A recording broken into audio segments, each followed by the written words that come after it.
ఒంగోలు నుంచి డీటెయిల్స్ తెలుసుకునే ప్రయత్నం చేద్దాం. మా ప్రతినిధి శ్రీనివాస్ అప్డేట్స్ అందించేందుకు సిద్ధంగా శ్రీనివాస్, ప్రస్తుతం ప్రకాశం డిస్ట్రిక్ట్ కి సంబంధించి ప్రకాశం మీద కూడా దీని ఇంపాక్ట్ ఉంది. ప్రకాశానికి అంటే ప్రకాశం జిల్లాకు కూడా అలర్ట్ నిచ్చింది. నెల్లూరు ప్రకాశానికి కూడా రెడ్ అలర్ట్ నిచ్చింది. ఏకంగా భారీ నుంచి అతి భారీ వర్షాలు కొన్ని సందర్భాల్లో కురిసే అవకాశం ఉంది. Extremely heavy rainfall likely to occur at isolated places. Thunderstorm accompanied with lightning likely at isolated places. గంటకు 50 నుంచి 60 కిలోమీటర్లు, కొన్ని సందర్భాల్లో 70 కిలోమీటర్ల వేగంతో ఈదురుగాలులతో కూడిన వర్షాలు పడే అవకాశం ఉందని చెప్పి చెబుతున్న క్రమంలో ప్రస్తుతం అక్కడ ఎటువంటి పరిస్థితులు ఉన్నాయి, లోతట్టు ప్రాంత ప్రజలకు ఎటువంటి హెచ్చరికలు జారీ చేయడం జరుగుతోంది, ఎటువంటి పరిస్థితులు ఉన్నాయి ప్రకాశానికి సంబంధించి శ్రీనివాస్?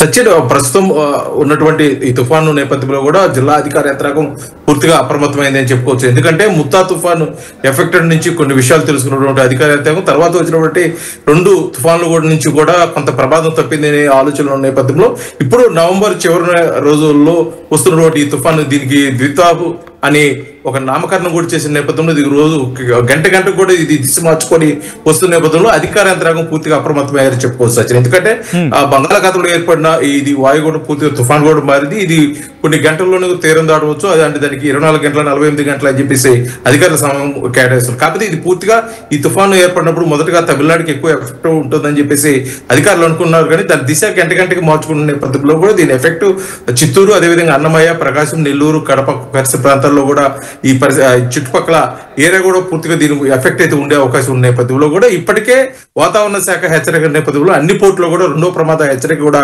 జారీ చేయడం కూడా జరిగింది. ఎందుకంటే గతంలో నవంబర్ మాసంలో వచ్చినటువంటి ఈ తుఫాను ప్రభావము ప్రజలపై కూడా అదేవిధంగా వాతావరణంపై కూడా ఎంతో తీవ్రమైన ప్రభావం చూపుతుందని చెప్పేసి గతంలో ఉన్నటువంటి అనేక నివేదికల ఆధారంగా కూడా అధికారులు అయితే పూర్తిగా అప్రమత్తమయ్యారు చెప్పుకోవచ్చు.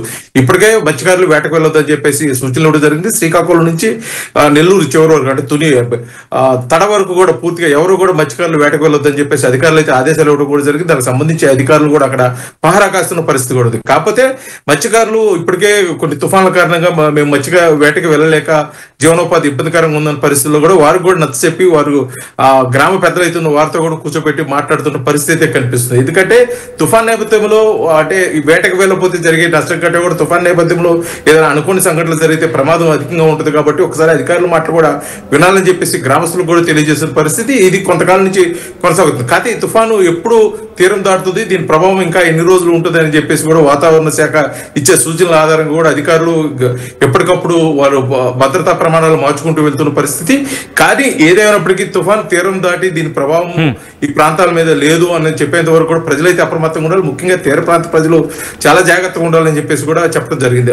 తీర ప్రాంత ప్రజలు అంటే ముఖ్యంగా మత్స్యకారులు వేటకు వెళ్ళదు. దీని ప్రభావం అదేవిధంగా ఈ చిత్తూరు, కడప, నెల్లూరు, ప్రకాశం జిల్లాలో అధికంగా ఉంటుంది. కాబట్టి అక్కడ ముఖ్యంగా లోతట్టు ప్రాంత ప్రజలు కూడా అప్రమత్తంగా ఉండాలి. మొన్న ముత్తా తుఫాన్ నేపథ్యంలో కూడా రాష్ట్ర ప్రభుత్వం తీసుకున్న ముందస్తు చర్యల్లో భాగంగా అనేక ప్రాంతాల్లో పెద్ద ప్రమాదాల నుంచి గట్టెక్కడం, కొత్త వాతావరణం కూడా అనుకూలంగా ఉన్న పరిస్థితి. కానీ ఈసారి వచ్చే ఈ తుఫాన్ నేపథ్యంలో కూడా మరొకసారి ఎటువంటి ఇబ్బందులు జరగకుండా ఉండేదాని కోసం అధికారులు తీసుకుంటున్న చర్యలు బట్టికి యుద్ధ ప్రాతిపదికన తీసుకుంటున్నారని చెప్పుకోవచ్చు సజ్జన్.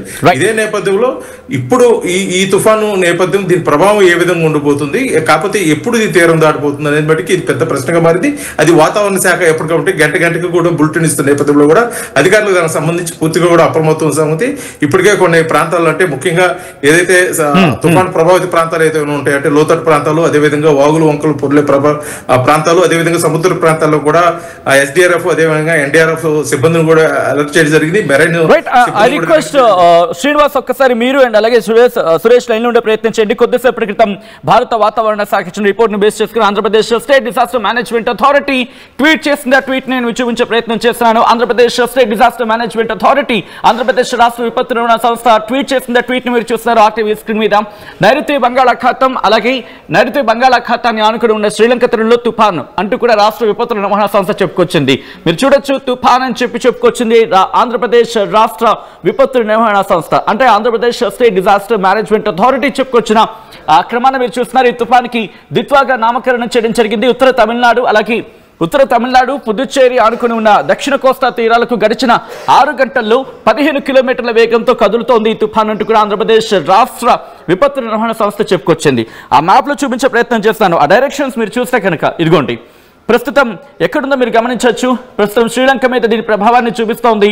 ఇది శ్రీలంక మీద ప్రభావాన్ని చూపిస్తూ చెన్నైని ముందుగా తాకబోతుంది. చెన్నైని తాకిన తర్వాత రాయలసీమలోని కొన్ని ప్రాంతాలకు, మరి ముఖ్యంగా చిత్తూరు మీద దీని ప్రభావం ఉండబోతుంది. చిత్తూరు, నెల్లూరుతో పాటు కడప, కర్నూలు ఈ ప్రాంతాల మీద కూడా ఇంపాక్ట్ చూపించే అవకాశం ఉంది. రాయలసీమలోని కొన్ని ప్రాంతాలకు ప్రస్తుతం ఇది ఇంపాక్ట్ చూపించబోతోంది అనేది ఇక్కడ మనకి క్లియర్గా అర్థమవుతుంది. సో ఇక్కడి నుంచి మీరు చూస్తే కనుక ఇదిగోండి, ఇక్కడ డీటెయిల్ ఇన్ఫర్మేషన్ మీరు చూడొచ్చు. ట్రిమ్కోలి అంటూ కూడా, అంటే శ్రీలంకకు ప్రస్తుతం 200 కిలోమీటర్ల దూరంలో ఉంది. పుదుచ్చేరికి 610 కిలోమీటర్ల దూరంలో ఉంది. చెన్నైకి ఆగ్నేయంగా 700 కిలోమీటర్ల దూరంలో ఉంది. ప్రస్తుతం కేంద్రీకృతమై ఉందంటూ కూడా చెప్పుకొచ్చిన క్రమం. అంటే శ్రీలంకకు 200 కిలోమీటర్లు, అఫ్కోర్స్ 2 గంటలు గడిచింది. గంటకు 15 కిలోమీటర్ల వేగంతో గడిచిన 6 గంటల్లో 15 కిలోమీటర్ల వేగంతో ముందుకు వెళ్తుందని చెప్తున్న క్రమం. ఇది కాస్త ముందుకు వస్తోంది. ఆదివారం తెల్లవారుజాముకి, అంటే ఈరోజు మనం మాట్లాడుకున్న క్రమంలో ఇంకా గురువారానికి సంబంధించి మనం మాట్లాడుకుంటున్నాం. సో ఆదివారం తెల్లవారుజాముకి నైరుతి బంగాళాఖాతం తమిళనాడు, పుదుచ్చేరి, దక్షిణ కోస్తా ఆంధ్రాలకు చేరుకునే అవకాశం ఉంది అంటూ కూడా చెబుతోంది ఆంధ్రప్రదేశ్ రాష్ట్ర విపత్తు నిర్వహణ సంస్థ. దీని ప్రభావంతో శని, ఆదివారంలో భారీ వర్షాలు పడతాయంటూ చెప్పుకొచ్చిన క్రమంలో ప్రజలు అప్రమత్తంగా ఉండాలి, రైతులు తగిన జాగ్రత్తలు తీసుకోవాలంటూ కూడా హెచ్చరికలు, ఇక్కడ సూచనలు జారీ చేస్తున్న క్రమం. సో దానికి సంబంధించిన డీటెయిల్ ఇన్ఫర్మేషన్ మీరు చూడొచ్చు. ఆ తర్వాత మ్యాప్లో మీకు చూపించిన ప్రయత్నం చేసిన డైరెక్షన్ సంబంధించి ఆంధ్రప్రదేశ్ మీద ఇంపాక్ట్ చూపించబోతోంది. రాయలసీమ మీద దీని ప్రభావం ఎక్కువగా ఉండబోతుంది అనేది మ్యాప్ చూస్తే మనకి అర్థమవుతుంది.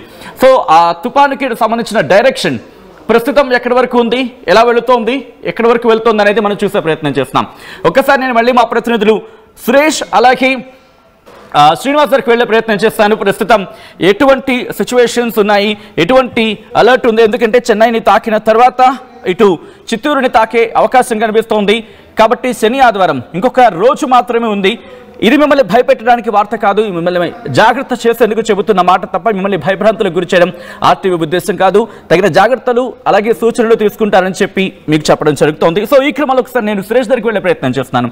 సురేష్, ఇంకొక రోజు మాత్రమే ఉంది. శని, ఆదివారంలో భారీ వర్షాలు పడే అవకాశం ఉంది. ఆదివారం దీని ఇంపాక్ట్ ఉండే అవకాశం ఉందని చెప్పి ఆంధ్రప్రదేశ్ రాష్ట్ర విపత్తు నిర్వహణ సంస్థ కూడా అంచనా వేస్తున్న క్రమంలో అక్కడ ఎటువంటి పరిస్థితులు ఉన్నాయి, మరి ముఖ్యంగా భారీ వర్షాలను తట్టుకునేందుకు కావచ్చు, లేకపోతే ఒకవేళ విపత్తు ఎదురైతే కనుక దాన్ని హ్యాండిల్ చేసేందుకు ఎటువంటి సిస్టమ్ని అక్కడ ఏర్పాటు చేయడం జరుగుతోంది ఇప్పుడు? సచిన్, ఏదైతే ముఖ్యంగా మనం చిత్తూరు జిల్లా కావచ్చు, అన్నమయ్య జిల్లా రెడ్ జోన్ లో ఉన్నటువంటి పరిస్థితి, తిరుపతి ఎల్లో జోన్ లో ఉన్నటువంటి పరిస్థితి. ముఖ్యంగా మనం ఒకసారి చిత్తూరు గురించి పరిశీలిస్తే మాత్రం చెన్నైకి అతి సమీపంలోనే చిత్తూరు ఉంటుంది. చాలా ముందుగా కూడా ఆ యొక్క ప్రభావం, వర్షపాత ప్రభావం మాత్రం చిత్తూరు మీద పడేటువంటి అవకాశం కూడా ఉంది. అయితే జిల్లా యంత్రాంగం, ఎస్డీఆర్ఎఫ్ బృందాలు కావచ్చు, ఎన్డీఆర్ఎఫ్ బృందాలు మాత్రం సంసిద్ధంగానే ఉన్నాయంటూ కూడా అధికారులు ఇప్పటికే తెలియజేసినటువంటి పరిస్థితి ఉంది. ఏ క్షణం ఇలాంటి తుఫాను ఎంత తీవ్రత దాల్చినప్పటికీ పూర్తిగా అధికారులు మాత్రం చాలా అప్రమత్తంగా వ్యవహరిస్తున్నాం. కాకపోతే ముందస్తుగా ఏదైతే లోతట్టు ప్రాంతాల్లో ఉన్నటువంటి ప్రజలు మాత్రం చాలా మెలకువలు వహించాల్సిన అవసరం ఉంది. ఎందుకంటే గడిచిన నెలగా కూడా వర్షపాతం, తేలికపాటి వర్షపాతాలతోటి అప్పుడప్పుడు పుష్కలంగా వర్షపాతాలు నమోదవుతున్నటువంటి పరిస్థితి ఉంది. కుంటలు కావచ్చు, చెరువులన్నీ కావచ్చు, ఎక్కడ చూసినా నీటితో నిండిపోయినటువంటి పరిస్థితి కూడా ఉంది. అయితే ఇప్పుడు వచ్చేటువంటి దిత్వా తుఫాన్ ఎఫెక్ట్ మాత్రం తేలికపాటి వర్షం పడినా కానీ వరదలు కావచ్చు, కాలువలు కావచ్చు విపరీతంగా పారేటువంటి పరిస్థితులు ఉంటాయి. అదే రకంగా రైతులు కూడా ఇప్పటికే వరి రైతులు కావచ్చు, టమాటా రైతులు కావచ్చు, మదనపల్లి సమీపంలో అంతా కూడా ఇప్పటికే అనేక నష్టాన్ని కూడా కలిగించింది గతంలో వచ్చినటువంటి వర్షపాతం. అయితే ఈ తుఫాను వల్ల మాత్రం లోతట్టు ప్రాంతాల్లో ఉన్నటువంటి ప్రజలు చాలా అప్రమత్తంగా ఉండాలి. అదే రకంగా పూర్తి స్థాయిలో అధికారులు, రెవెన్యూ అధికారులు కావచ్చు, పోలీస్ అధికారులు కావచ్చు, ఎక్కడే కానీ ఎటువంటి అలసత్వం లేకుండా చాలా అప్రమత్తంగా ఉన్నాం. ఎందుకంటే వాతావరణ శాఖ ఇచ్చినటువంటి రిపోర్ట్స్ ఇదంటే ఈ యొక్క తుఫాన్ అనేది తన తీవ్రత దాల్చేటువంటి పరిస్థితి కూడా ఉంది. కాబట్టి ఎక్కడే కానీ ఎటువంటి ఇబ్బంది లేకుండా అన్ని బృందాలకు కూడా, పోలీసులు కానీ, ఇటు ఎస్డీఆర్ఎఫ్, ఎన్డీఆర్ఎఫ్ బృందాలకు కూడా, ఎందుకంటే ఈ లోతట్టు ప్రాంతాల్లో ఉన్నటువంటి ప్రజలు కావచ్చు, లేకపోతే ఏదైనా జరగడం జరిగితే కూడా ఆ సమస్యను ఎదుర్కొనే దిశగా ముందస్తుగా మేమైతే అప్రమత్తంగా ఉన్నామంటూ కూడా అధికారులు అయితే తెలియజేస్తున్నారు. ప్రస్తుతం గడిచిన ఇవాళ మధ్యాహ్నం నుంచి కూడా కొంత మార్పులు చెందిందనే చెప్పాలి. వాతావరణంలో కూడా చాలా మార్పులు చెందింది. మధ్యాహ్నం నుంచి కూడా పూర్తిగా ఒక తేలికపాటి సురేష్, ఒక్కసారి మీరు లైన్లో ఉండే ప్రయత్నం చేయండి. సురేష్ అండ్ శ్రీనివాస్, ఒక్కసారి మీ ఇద్దరు లైన్లో ఉండే ప్రయత్నం చేయండి. విజువల్స్ మీరు చూస్తున్నారు. ప్రస్తుతం ఎక్కడ ఉంది అనే అంశానికి సంబంధించి మాట్లాడుకునే క్రమంలో ప్రస్తుతం ఇదిగోండి శ్రీలంక దగ్గర కేంద్రీకృతమైంది. ఆ విజువల్ని మీకు చూపిస్తున్నాం. అటు స్క్రీన్ మీద మీరు చూడొచ్చు. ప్రస్తుతం శ్రీలంక దగ్గర కేంద్రీకృతమైంది. శ్రీలంక మీద ఎటువంటి ఇంపాక్ట్ చూపిస్తుందో మీరు చూడొచ్చు. ప్రస్తుతం దాని ఎఫెక్ట్ అంతా కూడా. ఆ తర్వాత దీని డైరెక్షన్ గురించి మాట్లాడుకుంటే మీరు చూస్తే కనుక ఇటు తమిళనాడుకు సంబంధించి తిరుచురాపల్లి నుంచి మొదలుపెట్టి కడప రాజమండ్రి వరకు కూడా దీని ప్రభావం మనకు కనిపిస్తుంది. మీరు చూడొచ్చు మన తెలుగు రాష్ట్రాలకు సంబంధించి అంటే ఇటు ఆంధ్రప్రదేశ్కి సంబంధించి మాట్లాడుకున్న క్రమంలో కడప, నెల్లూరు, ఒంగోలు, గుంటూరు, రాజమహేంద్రవరం ఇటు దాదాపుగా ఖమ్మం వరకు కూడా దీని ఇంపాక్ట్ మనకు కనిపిస్తోంది.